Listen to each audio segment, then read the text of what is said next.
el santuario en el marco del gran conflicto cósmico histórico.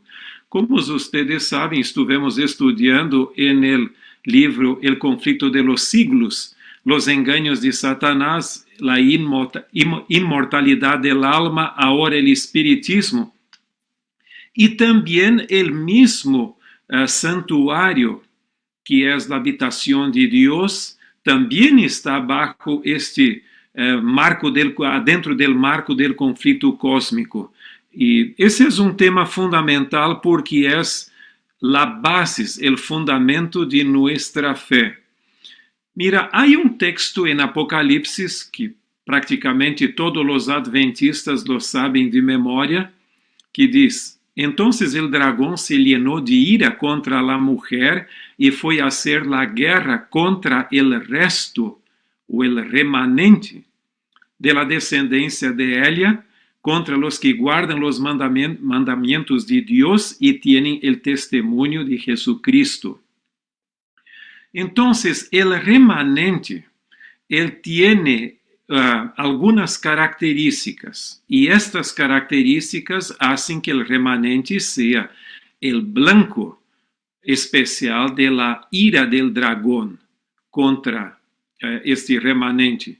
Y aquí tú tienes los mandamientos de Dios. Y me gustaría empezar con la pregunta: ¿cuál es la diferencia entre nuestra comprensión del gran conflicto o del conflicto cósmico en contraste con de otras religiones que hay en el mundo? Cuando hablo de religiones no es solo cristianismo, hay otras. Muchos hablan de ese conflicto entre los poderes de la luz y de las tinieblas, entre el bien y el mal. Hasta dentro del cristianismo mismo tú tienes denominaciones que hablan de esto, de ese conflicto. ¿Cuál es la base de nuestra comprensión? Con bases en este texto y muchos otros, el elemento clave en ese conflicto es el carácter de Dios como reflejado en los mandamientos de Dios o su ley. Entonces, esta es nuestra comprensión o la base que hace con que nuestra comprensión del conflicto, del gran conflicto, sea distinto de las demás denominaciones.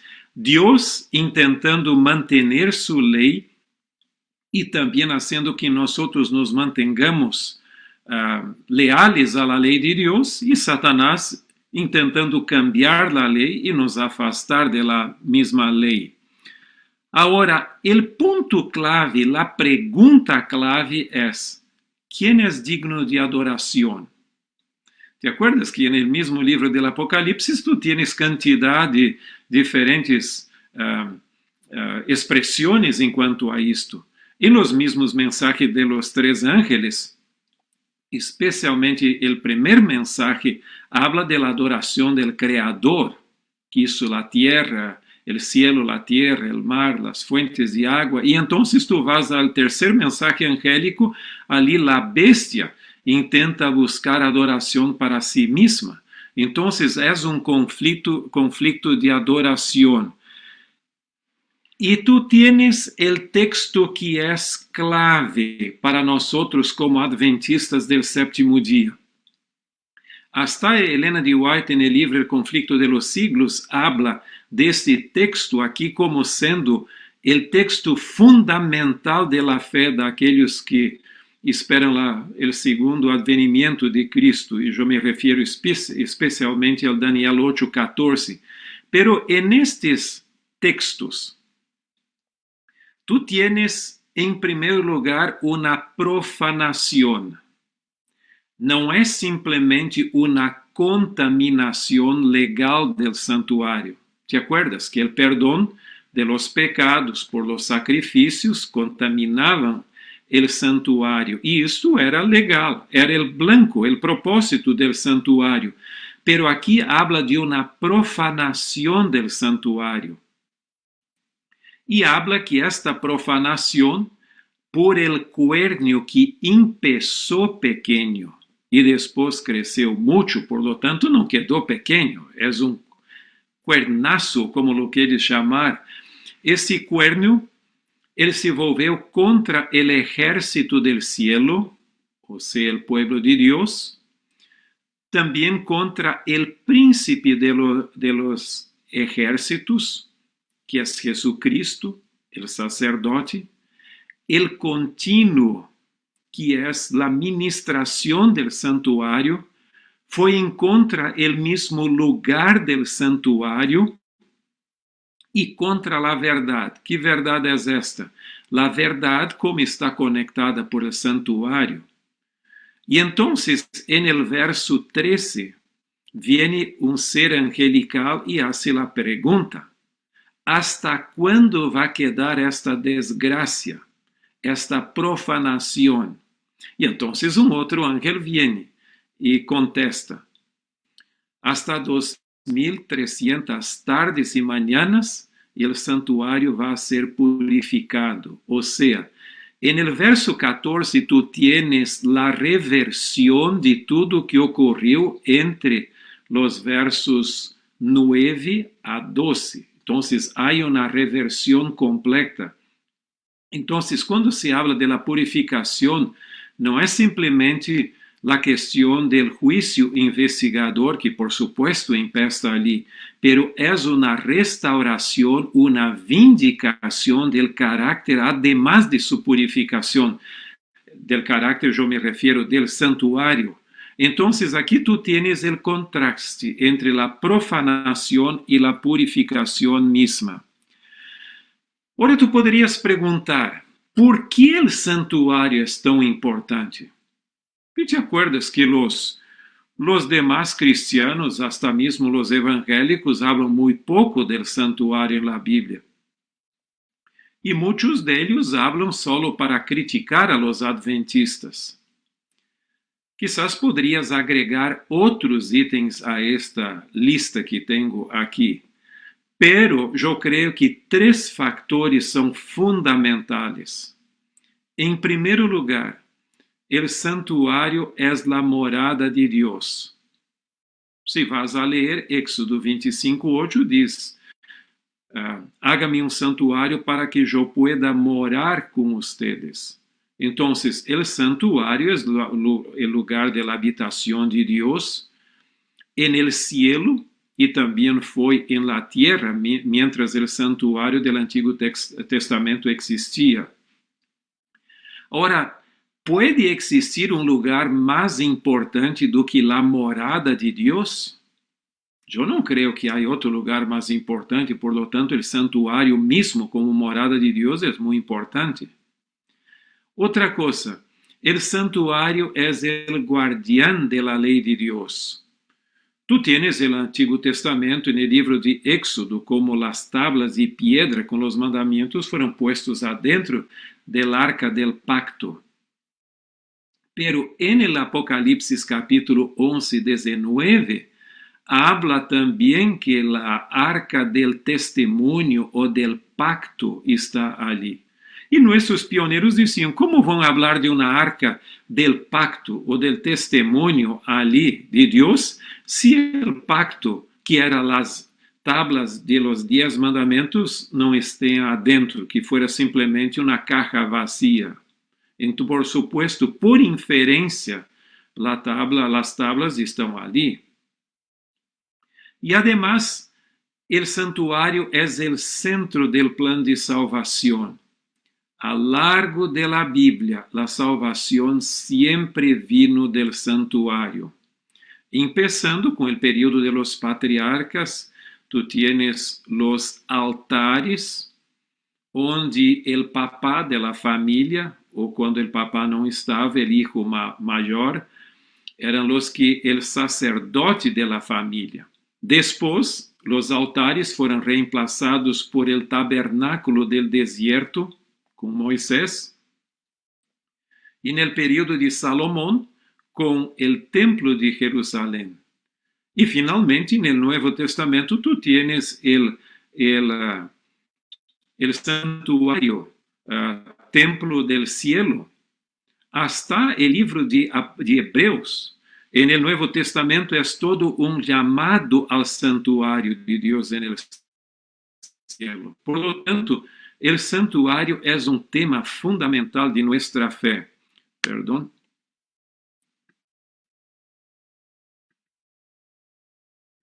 Aquí nosotros tenemos solamente una ilustración. Como yo les hablé, teníamos dos altares del período patriarcal, el tabernáculo que empezó en desierto y fue hasta el período de Salomón, cuando se dedicó el templo.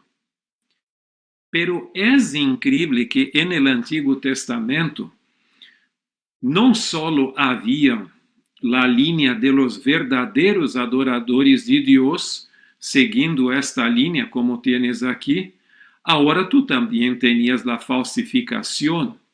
O que a mí me impresiona mucho, y tú sabes que estudiando los escritos de Martín Lutero es que me llamó la atención en gran parte para esta realidad.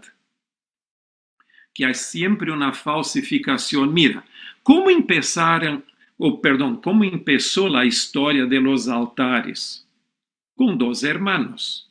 Abel con el sacrificio perfecto, como Dios había ordenado, y tú tienes después Caín con la falsificación, intentando perfeccionar con un sacrificio vegetariano, que no, naquele entonces no era el propósito. Después, mientras Moisés estaba sobre el monte Sinaí, recibiendo las tablas de los 10 mandamientos y las instrucciones para la construcción del tabernáculo, abajo en el pie del monte estaba su hermano, ya con la falsificación lista. Y aquí tenemos dos hermanos, Abel y Caín, dos hermanos, Moisés y Aarón, dos hermanos, pero en relación con el templo, no son solo dos hermanos, es el mismo tipo.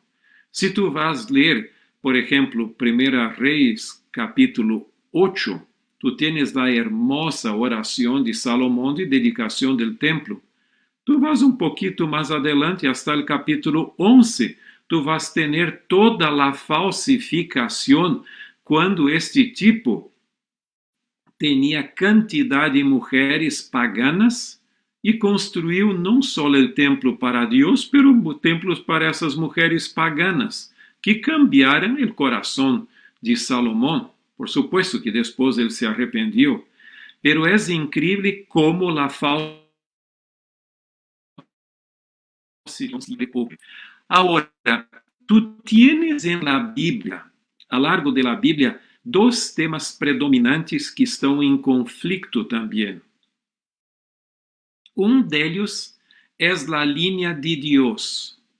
E esta linha é por el tema de Salem, Sion e Jerusalém.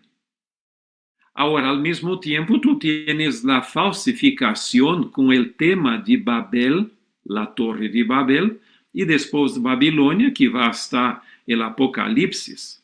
¿Te acuerdas que en el Apocalipsis hay himnos de triunfo, de victoria sobre Babilonia, y entonces finalmente el pueblo de Dios está en la nueva Jerusalén, en el monte Sión también. Entonces eso es interesante para que tengas una idea del marco de cómo este tema del santuario va a lo largo de la Biblia y cuán fundamental él es. Agora, uma outra ideia que me gostaria de plantear com vocês é a ideia de sair de Babilônia, o chamado para sair de Babilônia e ir a Jerusalém. Em la Bíblia, tu tienes esta dimensão geográfica muito clara, que é uma boa ilustração para entendermos nossa missão. Tu te acuerdas que Abraão foi chamado de Ur de los caldeus, ou seja, o antigo sítio de Babilônia, para ir a Salem, ou a terra de Canaã, para ser um hijo de Deus allá, um testigo, e hasta o sacrifício de Isaac, que não se concretou, houve a substituição, ocorreu ali, en el monte onde depois foi construído o Templo de Jerusalém. A Bíblia é muito clara sobre isto. Então, tu tienes este movimento de Abraão saindo de Babilônia, indo à terra de Deus, a terra prometida. Pero por la apostasía del pueblo, después de Judá, porque el reino del norte ya no existía en 722, con la conquista de Samaria por los ejércitos de Asiria, el reino del norte se fue, pero Judá, con el cautiverio, el exilio babilônico, eles regressaram de Jerusalém e volveram a Babilônia. E isto é dos quadros mais dramáticos do Antigo Testamento. Pero entonces, después, del período del exilio, entonces hubo un regreso otra vez de Babilônia. E ustedes se acuerdan que hay hasta un salmo, diziam, mira, essas pessoas nos pedem para que cantemos dos himnos de Jerusalém ou de Sión. Impossível, nós estamos aqui en el exilio, temos que regressar. E entonces vino el regreso. E é muito interessante como os 2300 anos empiezam com este regresso, ou a salida de Babilônia para volver a Jerusalém para a reconstrução da cidade, dos muros e do templo. E o mensaje do segundo ángel, ao término das 2300 tardes e manhãs, é também um chamado para sair de Babilônia e restaurar a verdade do santuário de Deus. Para mim é um tema muito hermoso. E aqui tu tienes tudo em um dibujo solo, a história do santuário com a falsificação, e tu tienes o papado depois exercendo esta falsificação. E aqui está nossa identidade como adventistas. Tu vas ver que al final de los 2300 anos empieza um movimento adventista que é o movimento de restauração de la verdade em sua plenitude, como é integrada por el santuário. Por isso é muito importante. Solo uma aclaração, no início tu tienes uma V en el lado esquerdo e uma F, V por la verdade e F significa a falsificação. Agora, nesse período, para começar a restauração do santuário, tivemos señales cósmicas. Tu tienes o terremoto de Lisboa, a questão do Sol e da Luna e das estrelas. E então, com o aprisionamento do Papa Pio VI, começou o tempo do fim. Por quê? Muitas pessoas quedaram, pero como que passa? O Papa é o representante de Deus em la tierra, e agora Deus não lo protege.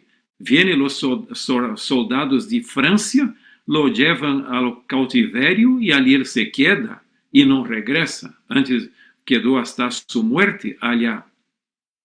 Muitos dijeron, mira, isso tem que ter um significado bíblico. E então começou o grande despertamento de estudo de las profecias bíblicas. Por supuesto que antes alguns estudavam como Lutero, Isaac Newton e outros mais. Johann Petri, de Alemanha também, Joseph Wolff, pero ali começou realmente com toda a força. Agora, depois, mientras Guillermo Miller empieza sua predicação em agosto de 1831, pouco tempo depois, no mesmo sítio onde ele estava predicando, ocorre a caída de las estrelas. E então empieza o juízo prévio ao advenimiento em 1844 e a restauração do santuário, como nós já hablamos. Agora, Aqui temos algumas coisas. Algumas pessoas dizem, pero mira, esta questão da abominação que genera desolação, ou a abominação desoladora, como queres, isto foi com o antigo Epífanes. Pero se tu fores ler Mateus 24:15, o texto é muito claro. Ele diz ali, quando tu vas ver a abominação desoladora, ou seja, para Jesus esta abominação era todavia futura em sua época. Se assim é, como tu vas poner ao passado com o antigo Epífanes, como já tendo seu cumprimento ali, se todavia era futura na época de Jesus? Um texto muito interessante também é esse de Apocalipse 6, 12 e 13. Estas señales que ocorrem ali, no terremoto, sol, luna, estrelas, ocorrem na abertura do sétimo selho e não, perdão, a abertura do sexto selho e não o sétimo selho, que é a segunda venida. Então, são señales do tempo del fim, e depois vai ocorrer a intensificação, não a repetição de las señales, pero el abalo de las potestades del cielo. Eu escrevi um capítulo que está disponível, um capítulo também, pero um artículo, que está disponível na Revista Teológica de 1995, é a revista publicada em Peru, sobre o sacerdócio de Cristo e de todos os crentes, segundo Martim Lutero. Por que é importante esse artículo? Não porque eu lo escrevi, pero por uma razão. Algumas pessoas dizem, sim, essa questão de santuário, del cuerno pequeno, é uma invenção adventista. Não. Lutero já tinha muito claro esse conceito e era quizás hasta muito mais explícito do que muitos de nós como predicadores. Pois só compartilhar com vocês uma cita de ele como exemplo. Por exemplo, em suas obras em inglês, el tomo 36, página 201, diz: en el santo, glorioso, feliz y misericordioso sacerdocio de Cristo, el cerdo del diablo, el Papa, ha metido su hocico, não solo contaminando-lo, sino destruindo-lo e eliminando completamente, instalando outro sacerdócio, uno próprio, mesclando todos os sacerdócios paganos, como um estofado de abominações. Eu imagino que tu não usarias um linguagem como este, tão forte, pero Lutero tinha muito claro que o Papa, ou el papado, era a falsificação del sacerdócio de Cristo em la era cristiana. Está muito clarito esse ponto. Agora, enquanto o sistema de la verdade, para os pioneiros, os três mensajes angélicos, mientras os três mensajes angélicos eram escalones para subir a la plataforma de la verdade, então, mientras la purificação del santuário ocorreu en el cielo, sobre la tierra, os três mensajes angélicos predicavam su mensaje del sistema de verdade como é integrado por el santuário. E para os pioneiros, eles integravam a lei e el sábado, os dois, el santuário e os mensajes de los tres ángeles. Também o ministério sacerdotal de Cristo, a imortalidade condicional del ser humano, o dom de profecia e também a segunda venida. Nós vamos reflexionar um pouquinho mais sobre esses temas. Para os pioneiros, nosso sistema de verdade, bueno, antes de falar do sistema mesmo, déjame aclarar um ponto. Qual é a diferença entre uma parede e uma pila de ladrilhos? Bueno, uma pilha de ladrilhos tu pode simplesmente poner ali e listo. Uma parede tiene ladrillos, pero además tiene el cemento que une los ladrillos en una pared. Entonces, para tenermos un sistema, no puede ser simplemente doctrinas aisladas. Tu necessitas de factores integradores para que a pila de ladrillos quede como uma sólida pared.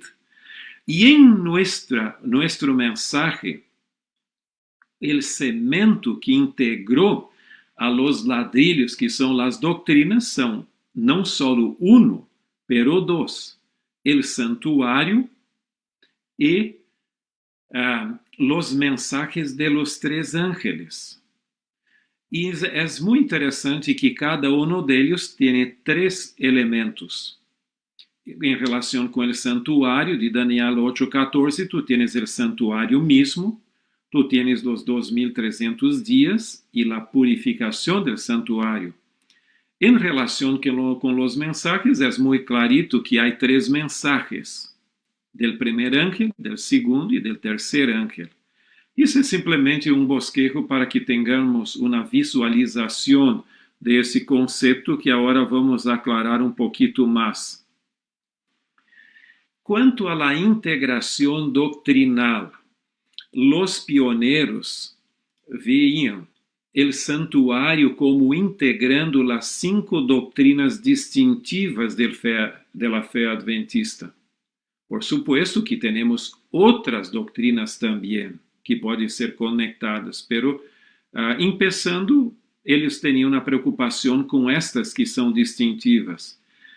Solo para nossa pequena reflexão, vou gastar alguns minutitos a mais nesta imagem, este diagrama. Em primeiro lugar, o santuário. Qual é a conexão do santuário com a lei? O como a lei e o sábado é integrado por el santuário. Muito simples. Por el hecho de que a lei e o sábado, ou seja, os 10 mandamentos, estão adentro del arca del pacto en el santuário. Então, te acuerdas que o santuário é o guardião de la lei de Deus, e en esta lei está o sábado também.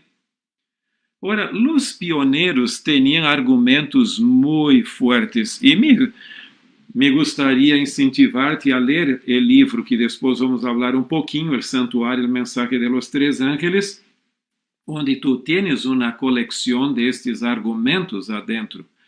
Por exemplo, vamos a recordar um pouquinho do que ocorria em el santuário de la tierra.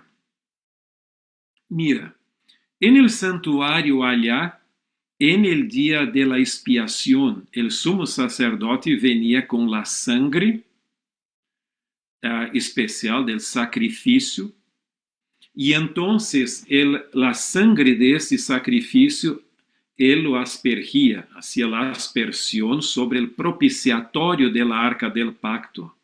La aspersión de este sangre cambiaba la ley que estaba adentro del arca del pacto? Por supuesto que no. Ahora, si no cambiaba, ¿por qué la sangre de Jesucristo, que es el cumplimiento antitípico, o sea, la realidad tiene que cambiar los mandamientos? ¿Te acuerdas que muchos cristianos dicen que la muerte de Cristo en la cruz cambió la ley? Por lo tanto, el sábado fue cambiado para el domingo. Pero isto não é ensinado por el santuário. El santuário dice que mantiene la aspersión de la sangre, confirmava la lei que não podia ser cambiada. La lei é eterna. Então, não há como argumentar que a morte de Cristo cambiou a lei. E alguns hasta diziam o seguinte: para cambiar a lei, a pessoa tinha que ir ao cielo, ingressar no templo celestial, abrir a caja del pacto e então cambiar ali, pero Deus jamais lo permitiria. Então, ¿te acuerdas que o santuário aqui confirma a perpetuidade da lei? La ministración celestial de Cristo, el santuario, es el mismo lugar de la ministración de Jesús. En cuanto a la segunda venida, toda la ministración del santuario es en preparación para la segunda venida de Jesucristo. Y cuanto a la inmortalidad del alma, mira, el juicio investigador, que es parte del ceremonial del santuario, o el juicio previo al advenimiento, solo hace sentido si la persona cuando muere queda en la sepultura. Como nosotros estudiamos en el libro El conflicto de los siglos, en la Biblia, por supuesto. Ahora, si la persona cuando muere ya va directo al cielo o al infierno, no hay necesidad de juicio. Ahora, el mismo Espíritu Santo tiene la misión de nos convencer del juicio que está relacionado con el santuario. Y clave es el concepto de la inmortalidad condicional del ser humano. O sea, la única condición de tener vida eterna, como dice el apóstolo Juan, en la primera de Juan, capítulo 5, verso 12, es estar en Cristo. Y el don profético. El don profético de Elena G. White foi uma forma de Deus dar assistência em los postreros dias, ou el tempo del fim, para el processo de estudio de la Bíblia e restauração de la verdade bíblica del santuário. Então, Elena de White vino não para trazer uma nova doutrina, pero para confirmar este estudio.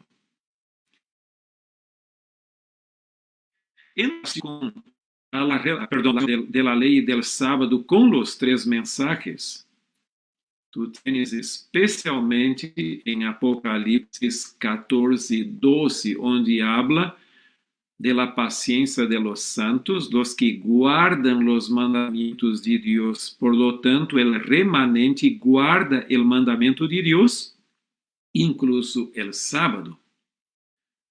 A mí me encanta mucho la forma como ellos argumentaban, porque allí tú tienes la marca de la bestia en el tercer mensaje angélico, o sea, allí en los versos 9 hasta el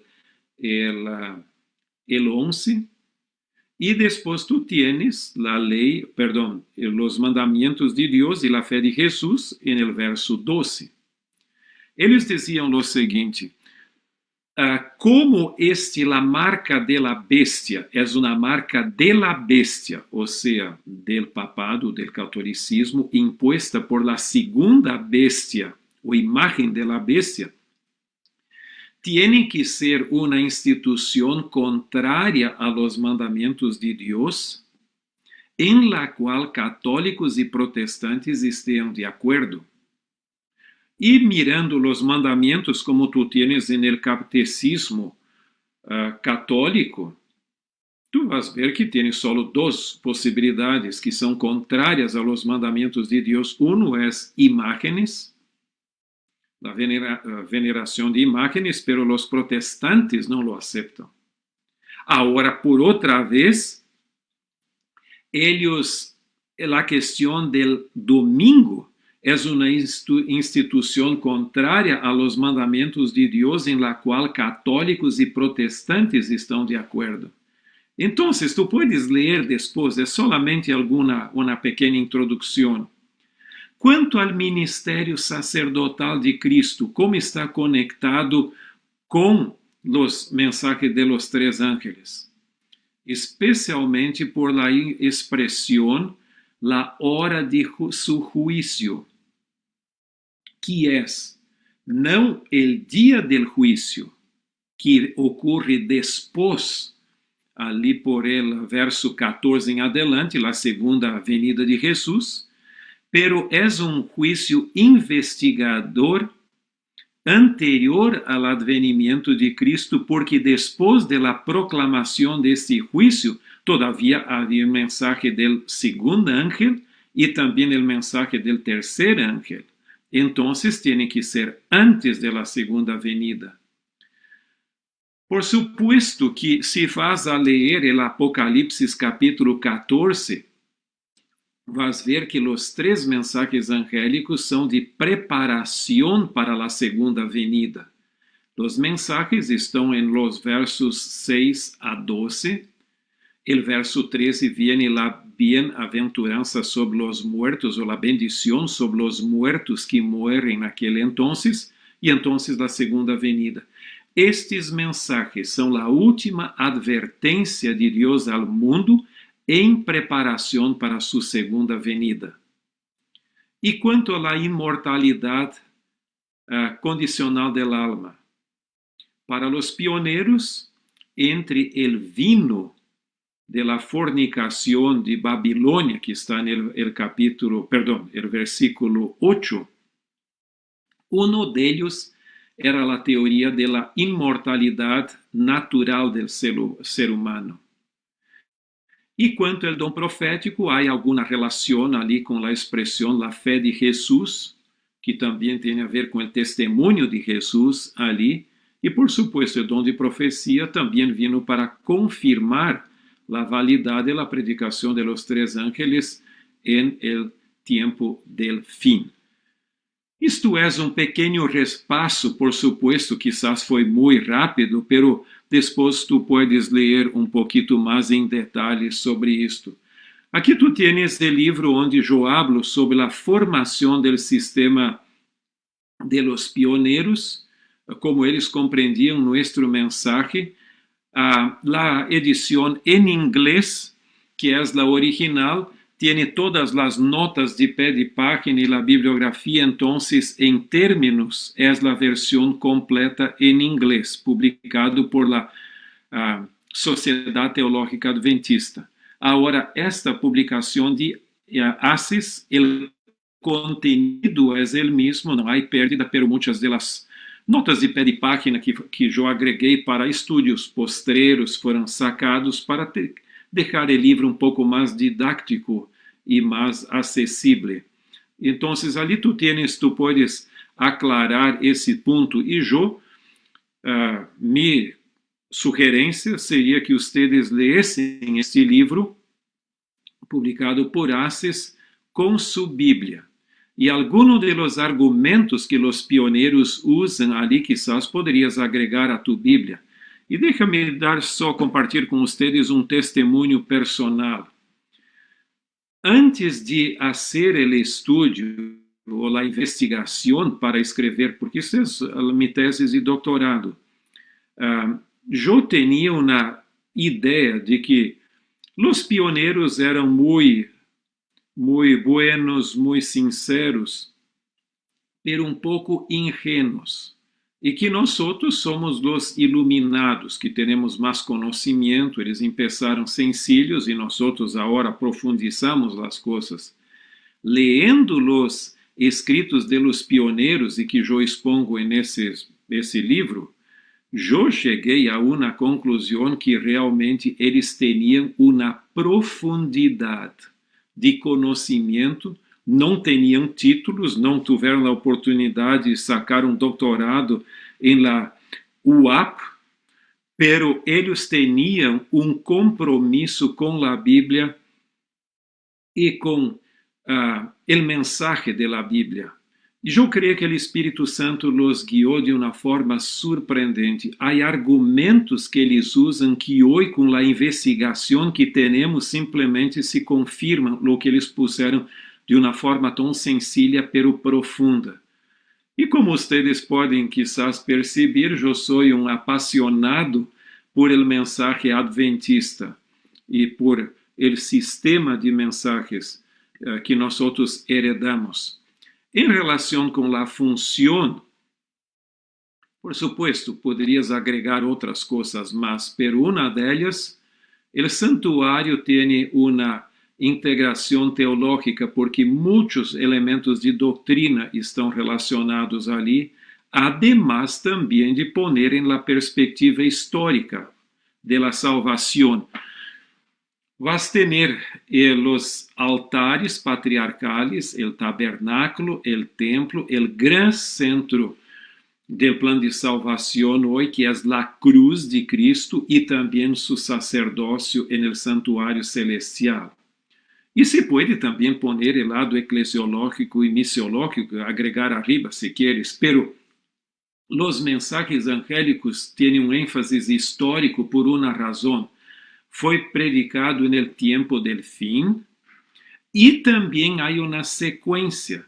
Un ángel cumplió su misión, vino el segundo ángel, cumplió su misión y entonces el tercero. En el inicio de nuestro mensaje, teníamos una idea de que un ángel reemplazó el otro. Pero después se llegó a conclusión que los tres ángeles predican los mensajes al mismo tiempo. Yo creo que tú escuchaste que nosotros tenemos que predicar el mensaje del tercer ángel. Por supuesto, solo que esto es una tradición que todavía tenemos. Nosotros tenemos que predicar los mensajes de los tres ángeles, todos y son simultáneos para nosotros. Tiene componentes doctrinales, portanto tiene una función teológica, eclesiológica porque representan el movimiento adventista, pero también misiológica, porque estes mensajes não são simplesmente declarações. Esses mensajes são proclamações com alta voz. Por lo tanto, é um poderoso movimento que cree en los mensajes y los predica al mundo. Y esta es nuestra misión. Isso é simplesmente uma ilustração para que se tenha uma ideia como os pioneiros viam nosso mensaje, como integrado por el santuário. Ali tu tienes as doutrinas a la vuelta, e quando eu hablo del santuário, não é simplesmente a ministração de Cristo en el cielo, todo el sistema del santuário que tem a ver com a muerte de Cristo en la cruz, su sangre, su expiación, y después la aplicación de los méritos de Cristo en el cielo. Ahora, o que ocurriu com nosotros? Isto não é uma crítica, pero o que ocorreu? Os pioneiros tinham muito claro esta ideia de sistema integrado pelo santuário. Nós quedamos com o santuário, por supuesto, pero se tu fores a las 28 crenças fundamentais, vai ver que o santuário é basicamente o juízo investigador en la doutrina de los últimos acontecimentos de la tierra. Então, a ideia de sistema se nos escapou e temos muito ênfase em doutrinas aisladas.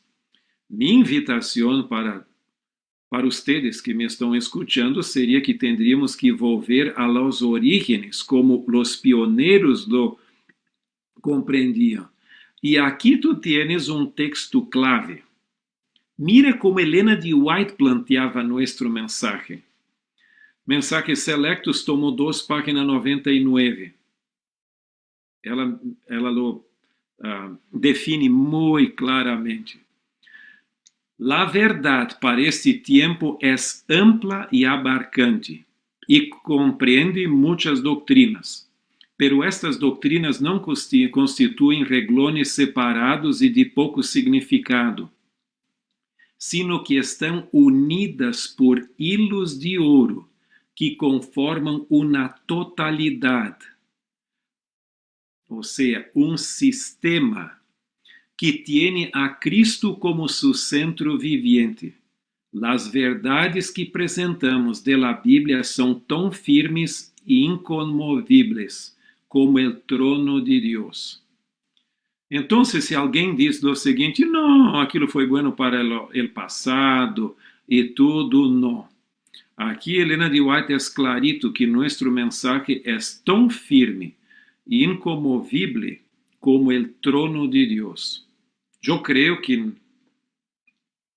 que ustedes e eu não têm ganas de cambiar o trono de Deus e tampouco poderíamos cambiar estes elementos fundamentais de nossa fé, reemplazando por outro ênfase.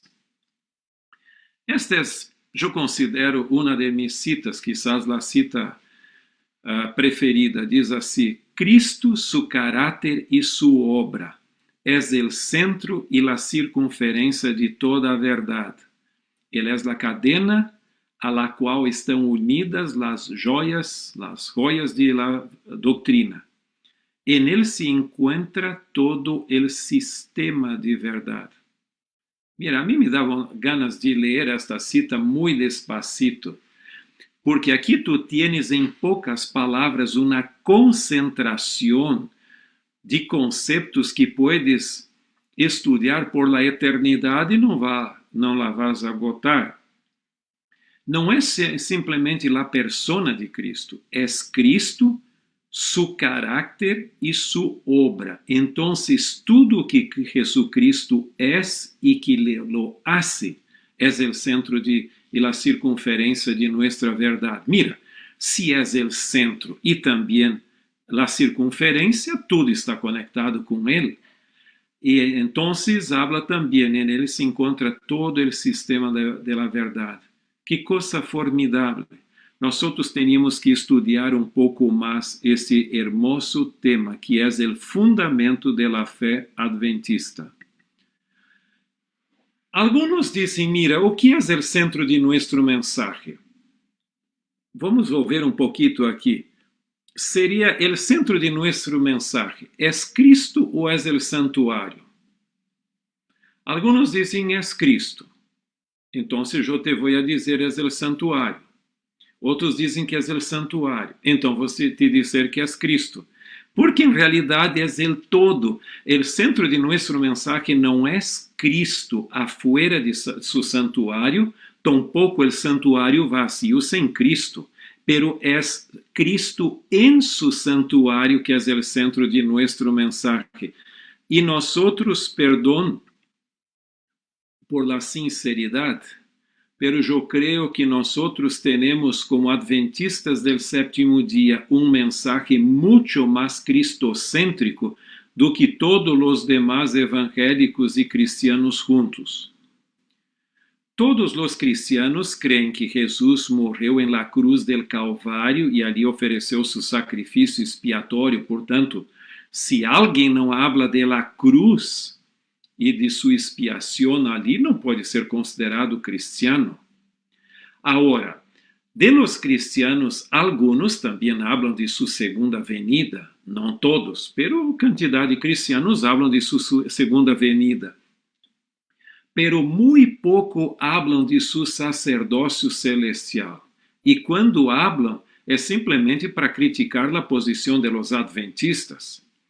Agora, dá a impressão que Jesus morreu en el passado, há quase 2000 anos, em la cruz.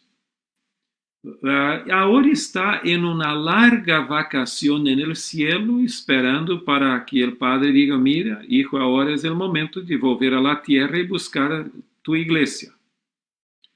Mira, nós não só hablamos del Cristo del passado, que o que ele hizo por nossa salvação, tampouco del Cristo del futuro, que vai ser todavia por nós para em sua segunda venida para nossa salvação, pero temos poderoso mensaje del Cristo contemporâneo, o que ele está fazendo por nós hoje en el santuário celestial.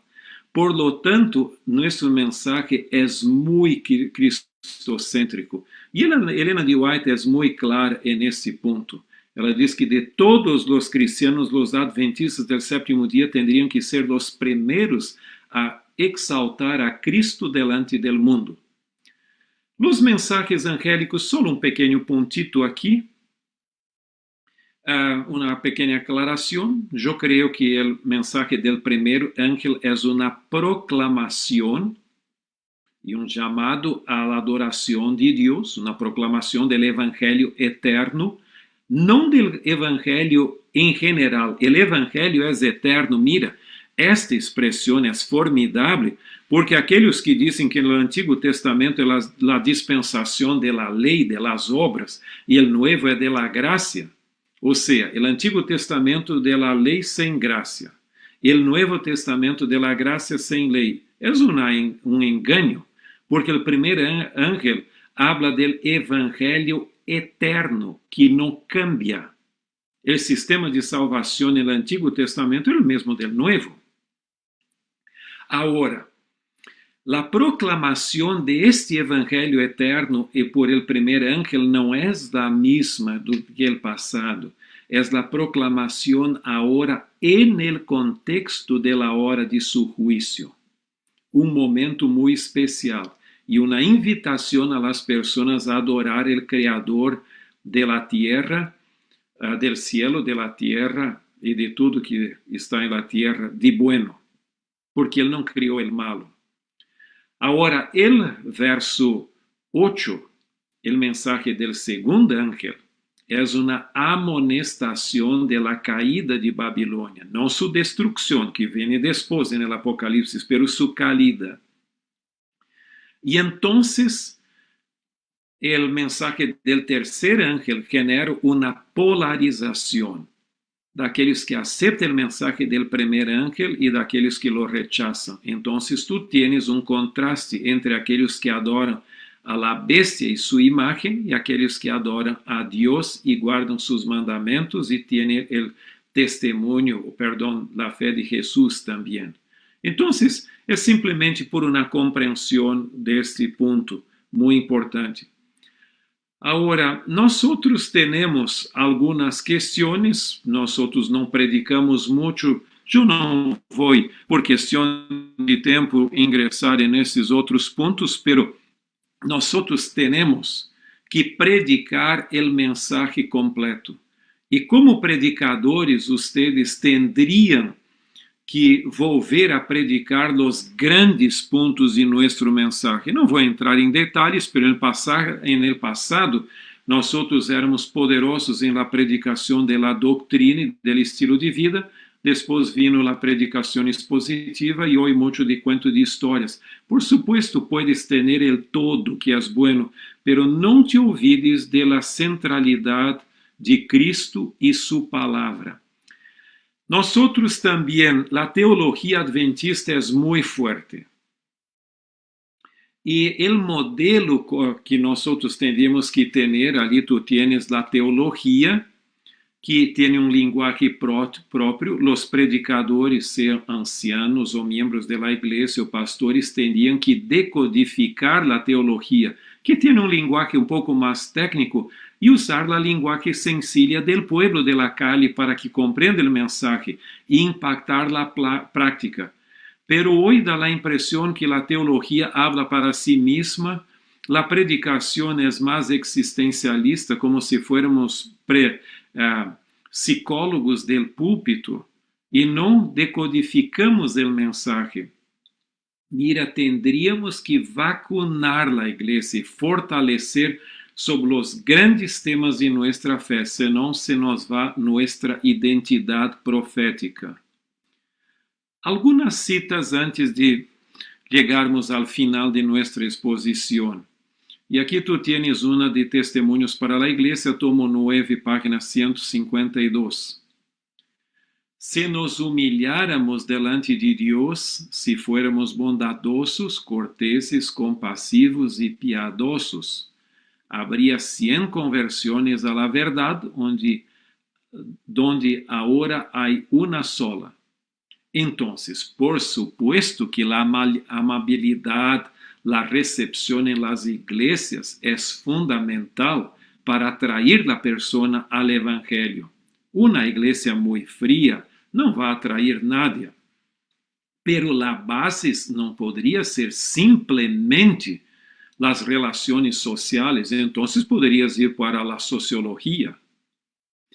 Helena de White agrega un otro punto ahora.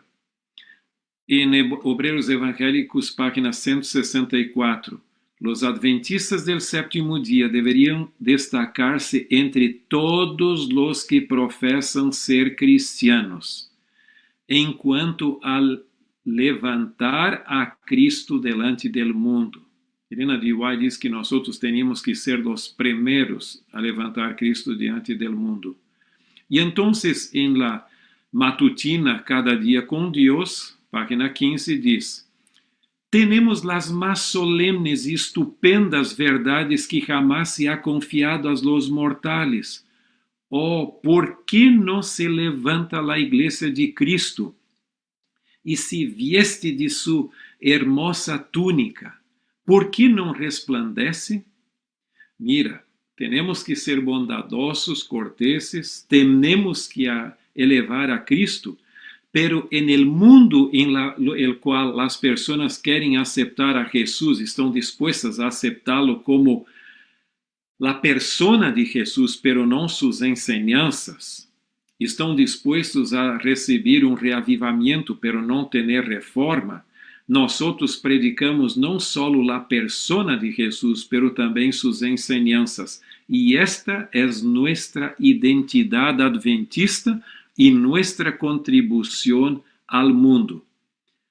E me gostaria simplesmente ilustrar uma coisa. Eu já usei algumas vezes, quizás ustedes mesmos já lo escucharam eu falar.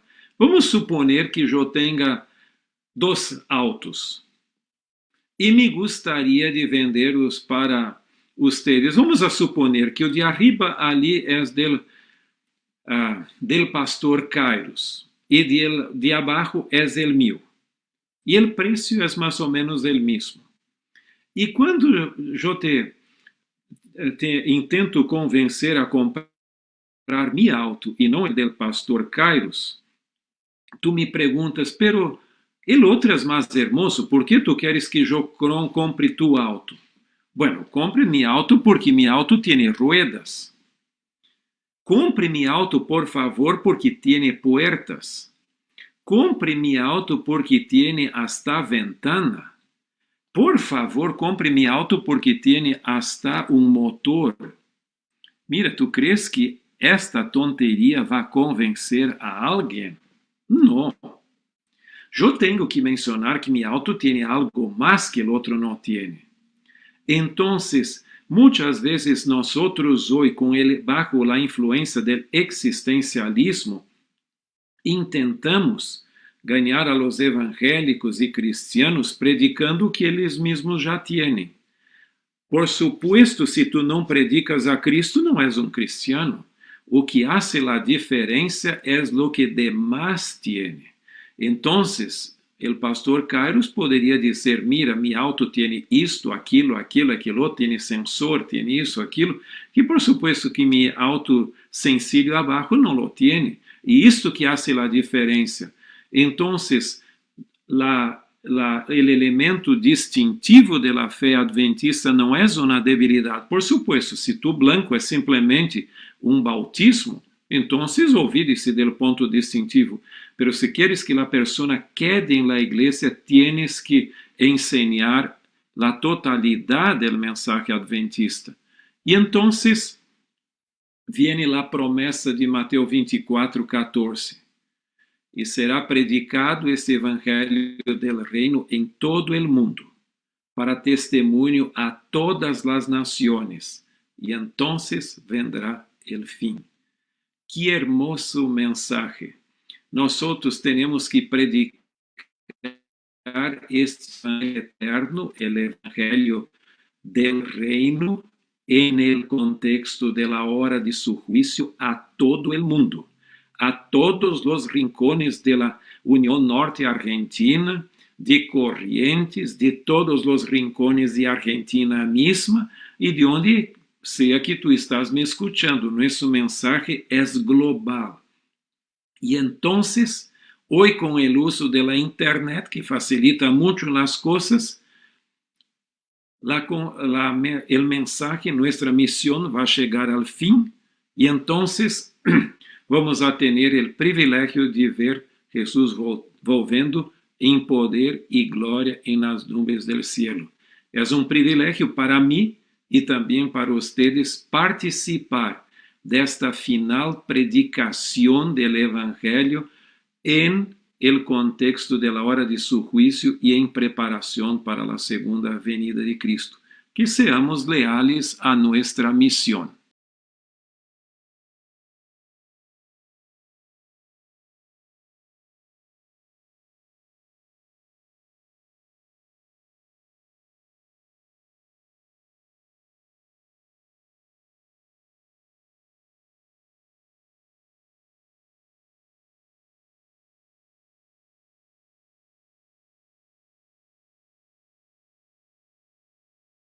Vamos seguir o que o conflito de los siglos diz. Viene Jesús en su tercera venida con los ángeles y los salvos, Dios. Después viene la nueva Jerusalén y los salvos ingresan en la ciudad. Ese es el lenguaje que Elena de White usa.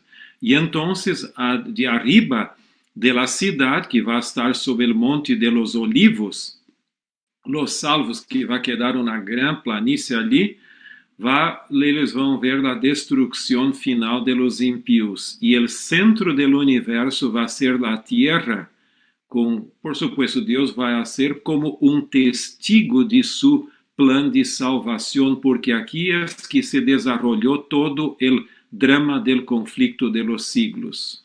Uma pergunta que algumas pessoas hacen é: e o templo, o santuário, vai quedar en el cielo o no? Porque tú tienes, por ejemplo, en el Apocalipsis, tú tienes el capítulo 21 y el verso 22, y dice: y no vi en ella, o en la ciudad, templo, porque el Señor Dios Todopoderoso es el templo de ella y el Cordero.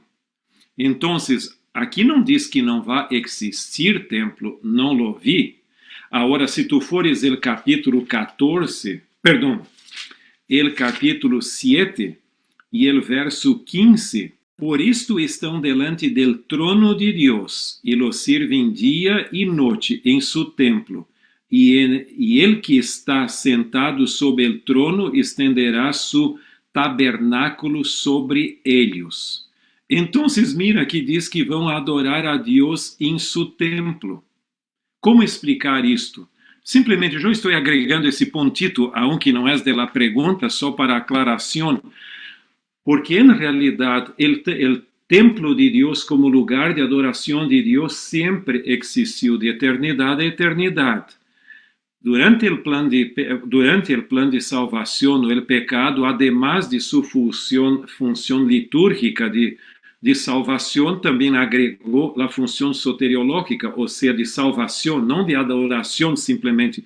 Mas depois que o pecado não existe mais, a função de salvação soteriológica não vai existir, mas vai quedar como lugar de adoração de Deus. E isto vai ocorrer aqui nesta terra renovada.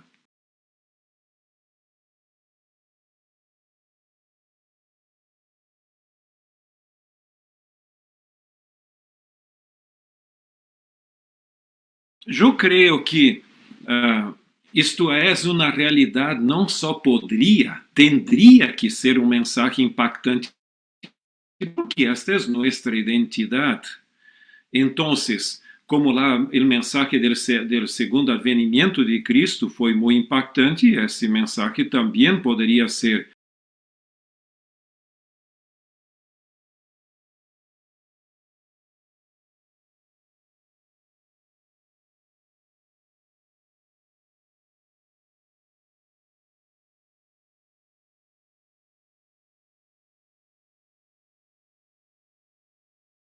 As pessoas podem dizer o que quiser, pero em realidade o conceito de juízo era dia de o Yom Kippur era dia de ayuno, de oração e de exame. Hasta em la tradição judía mesmo, postrera, se ponia uma soga en el sacerdote. Se ele não estava purificado, não estava ali, como vou dizer, não havia hecho todo o cerimonial de purificação, podia morrer delante da presença de Deus e era sacado afuera. Apocalipse 11. Mira o que diz o texto. Entonces me foi dado uma caña semelhante a uma vara de medir e se dijo: levántate e mide el templo de Dios, el altar y a los que adoran él. Mira, en el lenguaje apocalíptico, la idea de medir es una idea de juicio.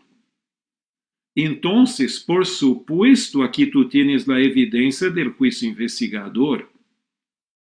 Y además disto, tú tienes también o verso 19, onde tu tienes del mismo capítulo, onde diz ali que el templo en el cielo fue abierto y el arca de su pacto se veía en el templo. Esto es una cena de juicio, no hay como. Pero una cena del Nuevo Testamento que es muy interesante es esta escena onde tu vas ver del gran banquete ali de la fiesta, onde viene el rey y hace una investigación de los invitados. Y uno no está listo y sale. Esta possibilidade de cambiar o status, de estar adentro e sair, não é depois da segunda venida, não há reversão depois. Se isso tem que ocorrer antes. Por que eu digo que a imortalidade condicional do ser humano é fundamental para a doutrina do santuário? Por uma razão. Se alguém tem que ser juzgado antes da ressurreição, porque a ressurreição já é a recompensa. Ou tu vas ressuscitar na primeira venida ou na segunda.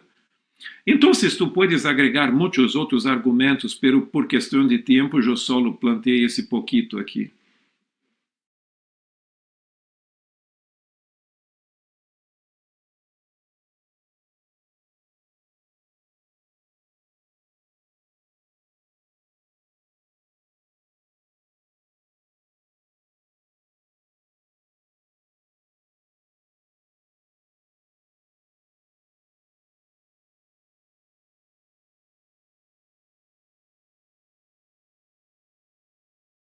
Hay un historiador de la educación que dice una cosa: nosotros pensamos como lo hacemos porque los griegos pensaron como lo hicieron.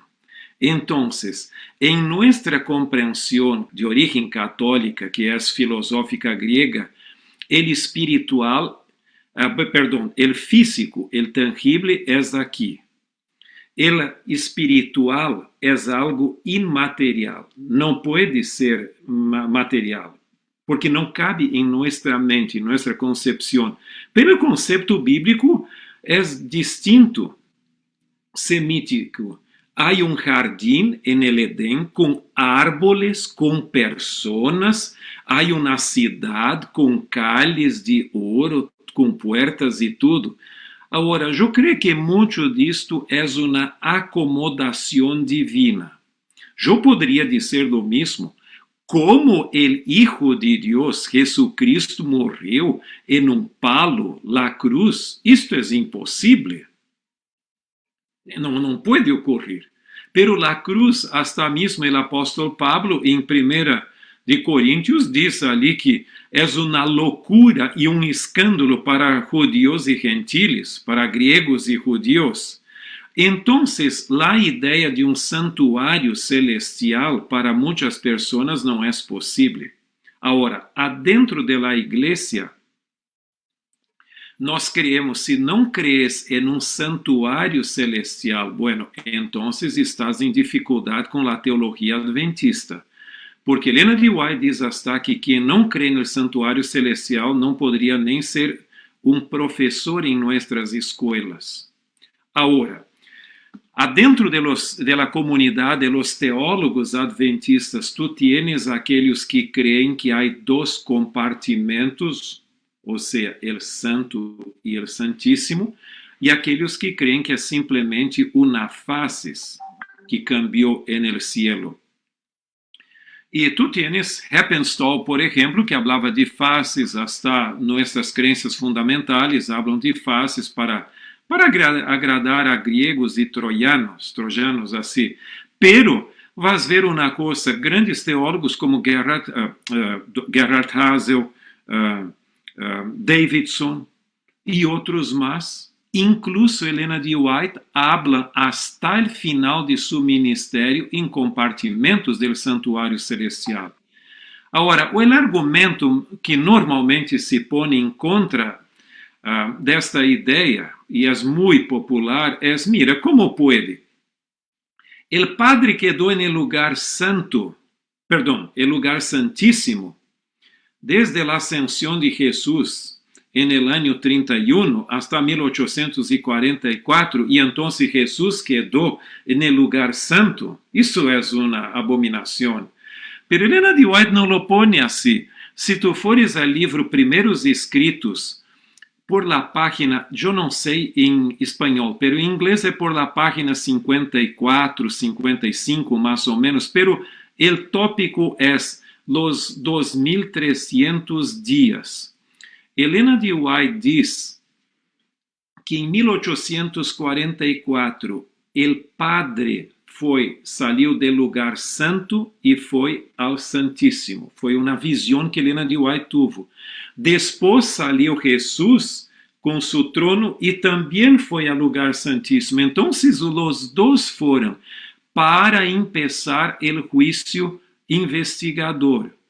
Então, agora eu quedei assim um pouco preocupado. Está bem que Helena de White em sua visão lo viu, pero que bases bíblicas lo tienes?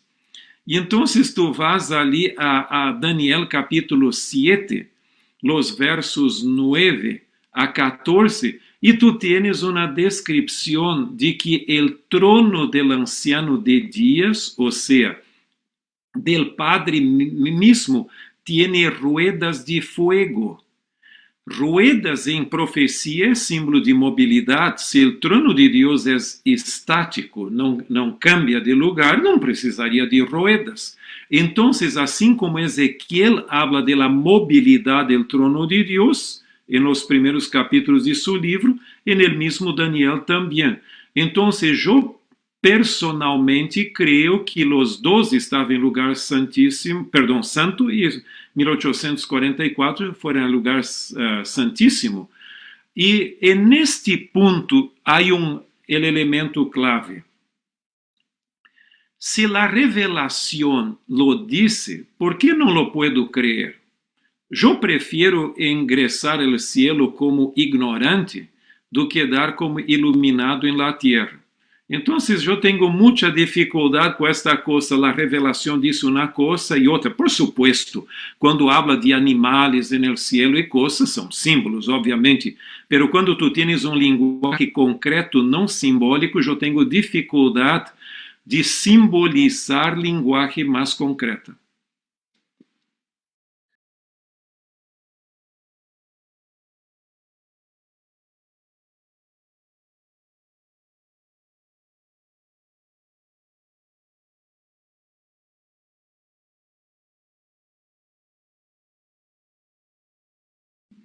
Há livros no cielo, sim, pero como são?